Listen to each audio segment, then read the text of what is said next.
Finally guys हामी चाहिँ अब आज नि मकै भाज्न जाँदैछौँ। अब मकै के अरे आज चाहिँ भाँचिसक्ने भनेको छौँ। अनि यो चाहिँ मकैको ढोड राख्नलाई खोइ खाबा कि के भन्दो रहेछ, त्यही भएर बोकेर हिँड्दैछु। हेलो गाइज, अब आज चाहिँ हामी मकै बोक्न आइरहेछौँ हाम्रो खेतमा, माथिको खेतमा मकै भाज्न आइरहेको छ।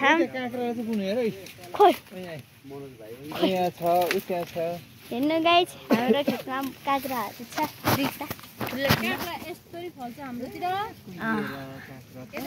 यो त नि छ।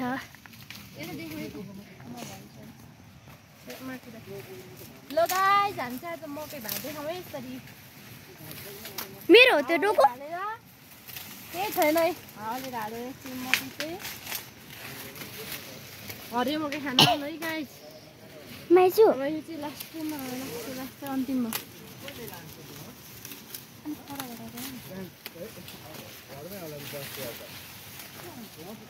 यसरी मकै भाज्छौँ।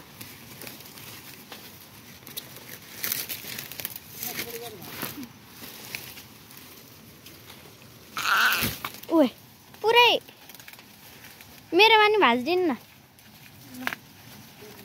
कुनै दियो साह्रो कुनै गाह्रो है गाइज। लिनु बन्दा गरिदिनु। यसलाई नै हालिदिनु है, हालिराति। अहिले गाइज हामीले चाहिँ मकै भाँचिसक्यौँ त, ल यहाँदेखि लिएर सबै माथि गएर सबै भाँचिसक्यौँ। हामीले चाहिँ काँक्रा खाइरहेछौँ अब। बुवाले चाहिँ ढोड काट्दै हुनुहुन्छ।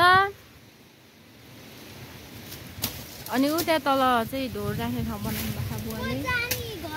फाइनली गाइज जस्तै हामीले मकै भाँचिसकेको अनि ढोड काटिसक्नु भएको छ बुवाले। यस्तो भएको छ, अस्ति पुरै मकै मकै थियो, त्यो माथि अब मकै चाहिँ भाँचिसकेको, ढोड काट्न मात्रै बाँकी छ। अब हामी आज तलतिरको मकै भाज्छौँ है त गाइज। यहाँ चाहिँ अब ढोड सोड सबै काटेर नि यस्तो भएको छ। अब हामी आज मेरो तलतिरको मकै भाज्छौँ।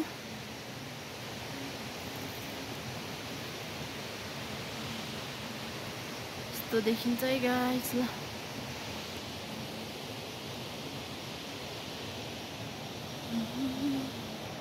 डाँडा पाखा चराले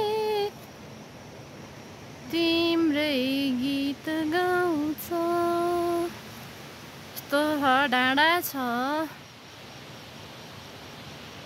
अझै गाइज, पानी पर्छ जस्तो भइरहेको, खोला कराइरहेछ है गाइज। यस्तो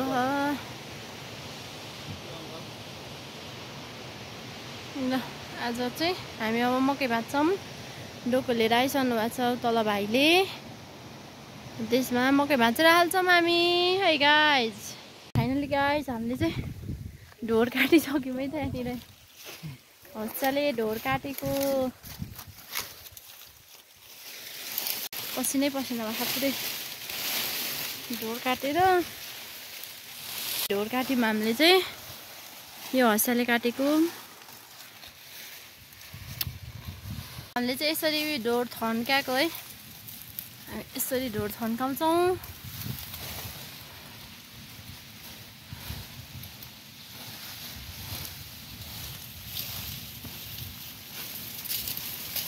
ढोड बोकेर लिएर आउँदै हुन्छ यसरी। त्यहाँनिर बुवाले थन्काउनुहुन्छ, टक्कसँग बाँधेर राख्नुहुन्छ।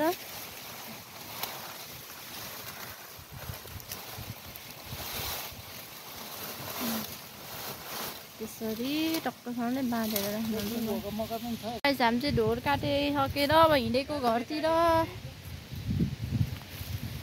ल अब चाहिँ हामी घरतिर हिँड्यौँ। बुवाले आउँदै हुनुहुन्छ। ढोड थन्काइसकेर काटेर सबै सकेर हिँडेको है गाइज। काँक्रा बोकेर यसरी अब चाहिँ